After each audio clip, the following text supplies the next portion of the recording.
अस्सलामुअलैकुम। My self is Arsalan Geass और आज मैं आपके लिए बिज़नेस से रिलेटेड लेक्चर लेकर आया हूँ। और ये चैनल भी मैंने इसलिए क्रिएट किया है कि जिसमें मैं आपको business, career and motivation counselling से रिलेटेड वीडियो बनाकर देता रहूँ। और आज की इस वीडियो का जो अहम एजेंडा है वो है द पावर ऑफ नंबर्स, कि नंबर्स की क्यों इतनी ज़रूरत होती है हमें अपने बिज़नेस को एक्सपेंड करने के लिए। नाउ ये नंबर्स ही होते हैं जो कि हमें बताते हैं कि हमारा बिज़नेस आज कहाँ पर खड़ा है और हमने इसको कहाँ आगे लेकर जाना है और कैसे आगे लेकर जाना है। क्योंकि अगर नंबर्स ही ना हो बिज़नेस में तो हम अपने बिज़नेस के एनालिसिस ही नहीं कर सकते। हम अपने बिज़नेस के बारे में पता ही नहीं कर सकते कि हम किस स्टेज के ऊपर खड़े हुए हैं और हमने किस स्टेज के ऊपर से गुजर कर नेक्स्ट स्टेज के ऊपर जाना है। जब भी हमने one stage to another stage जाना होता है तो हमें नंबर्स ही की ज़रूरत पड़ती है। और जब मैं अक्सर बिजनेसमैन से पूछता हूँ कि उनका मार्केट टर्नओवर क्या है, या उनकी मार्केटिंग एक्सपेंसेस क्या है, या उनका प्रॉफिट मार्जिन क्या है, या फिर उनका जो अदर एक्सपेंसेस या अदर जो profit margin and capitalistic expenses होते हैं वो कौन कौन से हैं, तो उनका उनके बारे में पता ही नहीं होता।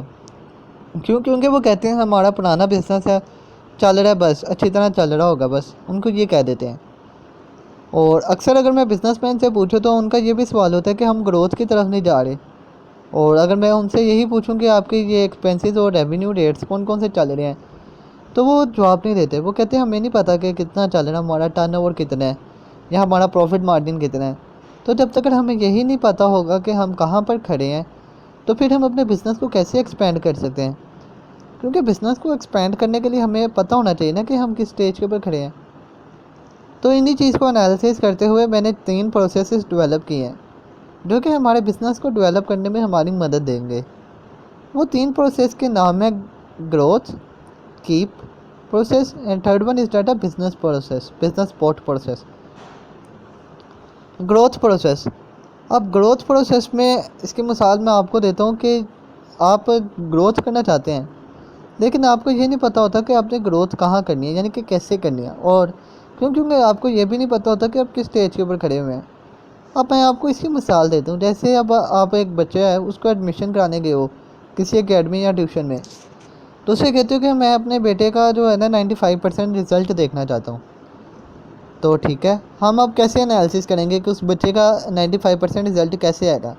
हम उसकी पिछली रिपोर्ट कार्ड देखेंगे। उसके इंग्लिश में मार्क्स होंगे 92, उर्दू में मार्क्स होंगे 85, और उसके बाद मैथ में मार्क्स होंगे 83, सोशल स्टडी में मार्क्स होंगे 80 एंड साइंस में मार्क्स होंगे 70। अब उसके पेरेंट्स कह रहे हैं कि उसको जो चाहिए उसको मार्क्स इंक्रीज़ करने चाहिए इन चीज़ों में, यानी कि वो कहते हैं कि हमारे बेटे का 95% रिज़ल्ट है। तो अगर हम देखें तो बच्चे का रिज़ल्ट 70% तो बिल्कुल ठीक है। क्यों? क्योंकि सारे मार्क्स 70 से अबव हैं। लेकिन 95 अगर देखें तो 95 से बहुत कम है। क्यों? क्योंकि इंग्लिश में 92 है, 3 मार्क्स कम है। उर्दू में 7 मार्क्स कम है, मैथ में 10 मार्क्स कम है, और इसी तरह सोशल स्टडी में 15 मार्क्स कम है, और साइंस में 25 मार्क्स कम है। अगर हम ये सब चीज़ें देखें तो बच्चे का रिज़ल्ट 95% के बराबर नहीं है। तो अब हम उसके ऊपर साइंस के ऊपर और उसकी मैथ के ऊपर ज़्यादा तवज्जो देंगे, और अगर इसी तरह अगर हम उसकी इंग्लिश और उर्दू के ऊपर तवज्जो देते रहेंगे और उसको कहेंगे कि इनके मार्क्स इसमें ज़्यादा आ रहे हैं, तो बच्चा तो इंग्लिश और उर्दू में ही मार्क्स लेकर आएगा ना। साइंस, सोशल स्टडी और मैथ में तो नहीं ना आएंगे। मैथ में ज़्यादा इंप्रूवमेंट की ज़रूरत नहीं है, लेकिन अगर हल्की सी इंप्रूवमेंट कर दी जाए तो बच्चे का जो है वो मैथ में इंप्रूव हो सकता है। लेकिन साइंस और सोशल स्टडी ऐसे सब्जेक्ट है जिसमें हम उसको एक ट्यूटर रख कर देंगे, उसके वीकली टेस्ट लेंगे, उसको एनालिसिस करेंगे। अब ये तो नहीं ना कि हम अपने बच्चे के साथ सारा दिन रहते हैं या सारा टाइम रहते हैं कि हमारा बच्चा क्या पढ़ रहा है और कैसे पढ़ रहा है। नहीं, हम उसको अच्छे अच्छे ट्यूटर्स रख के देते हैं ताकि हमारे बेटे की जो परफॉर्मेंस है वो इम्प्रूव हो सके।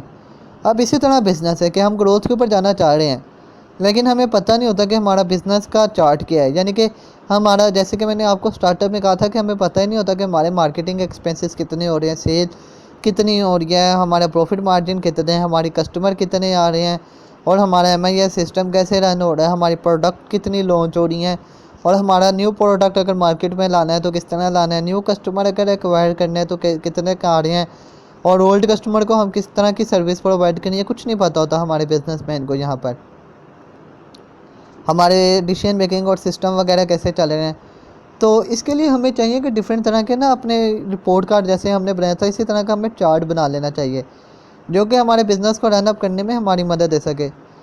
अगर हम चाहते हैं कि हमारा बिज़नेस, अगर आज हमने स्टार्टअप ही किया और ईयर का जो टर्न है वो आ रहा है वो 15 लाख आ रहा है, तो अगर हम चाहते हैं हमने इसको लेकर जाना है 1 करोड़ 2 करोड़ 100 करोड़ तक है, तो हमें इसके चार्ट बनाने चाहिए कि हमें पता होना चाहिए कि हमारा आज ये है और हम इस रिपोर्ट के ऊपर इसके ऊपर पहुँचे हों, यानी कि ये हमारा रिपोर्ट कार्ड है मंथली या ईयरली। तो इसको देखते हुए हमने नेक्स्ट ईयर किस तरह इनक्रीज़ करना है, और हमने देखना होता है कि हमने पिछले साल किस तरह की एक्टिविटीज़ की हैं कि जिसकी वजह से हमारी परफॉर्मेंस इतनी आई है।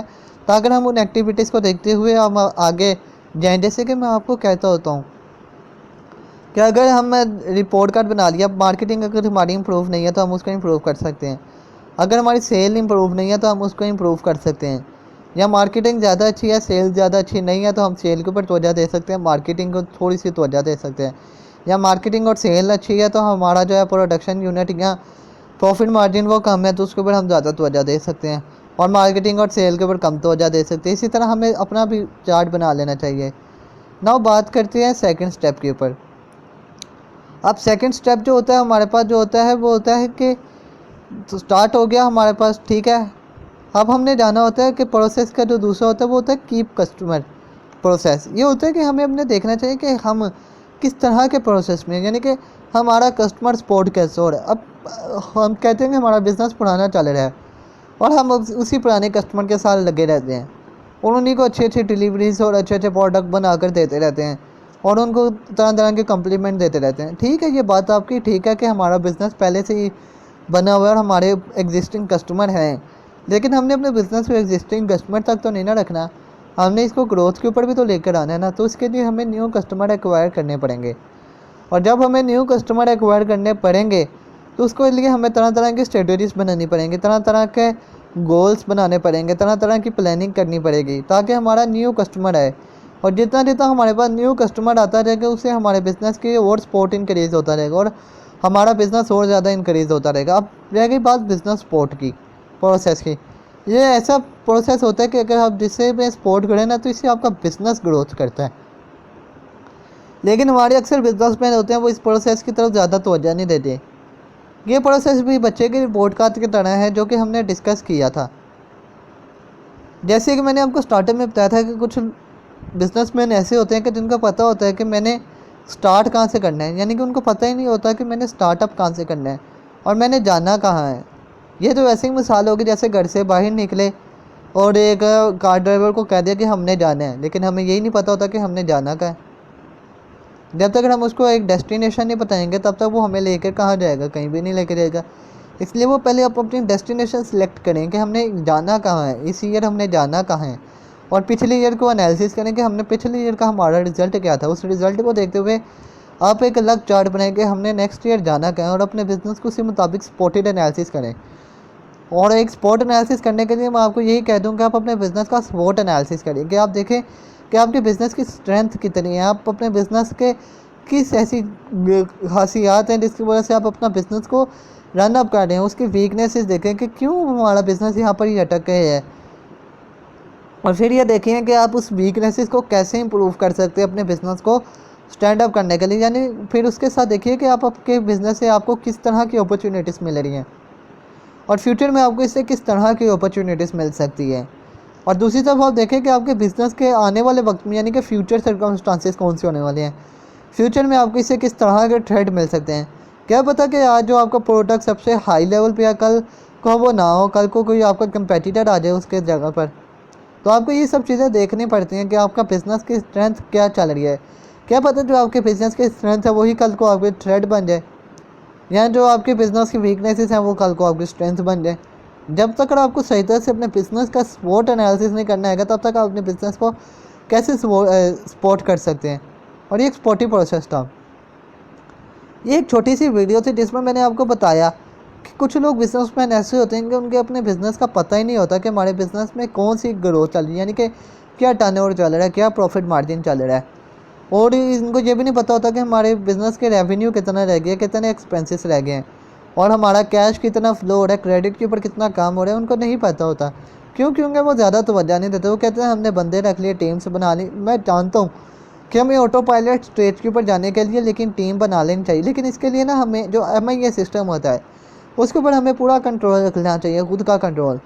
MIA सिस्टम यानी कि मैनेजमेंट इंफॉर्मेशन सिस्टम, ये एक ऐसा सिस्टम होता है जो कि आपके बिज़नेस को सोना बना देता है, जो कि आपके बिज़नेस के दिनों में ग्रोथ कर देता है। ये एक ऐसा सिस्टम होता है MIS।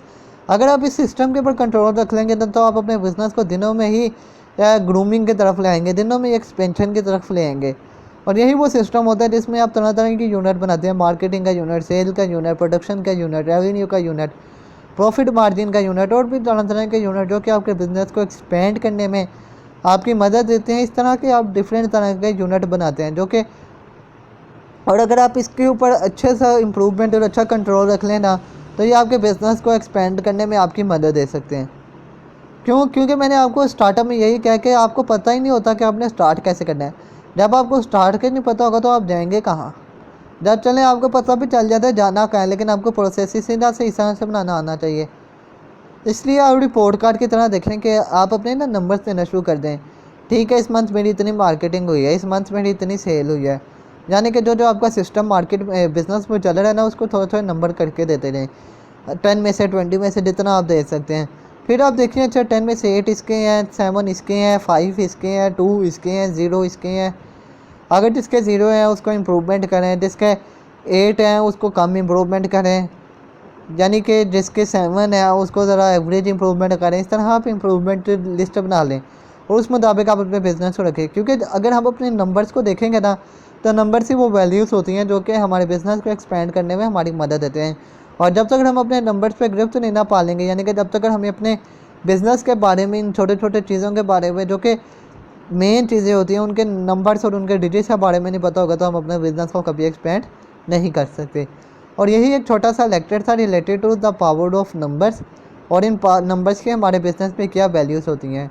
इस वीडियो को ज़रूर देखिएगा और हमारे चैनल को भी ज़रूर सब्सक्राइब करिएगा और हमारी वीडियो को भी ज़रूर लाइक करिएगा, और हो सके तो इस वीडियो को अपने दोस्तों के साथ भी ज़रूर शेयर करिएगा। अल्लाह हाफिज़।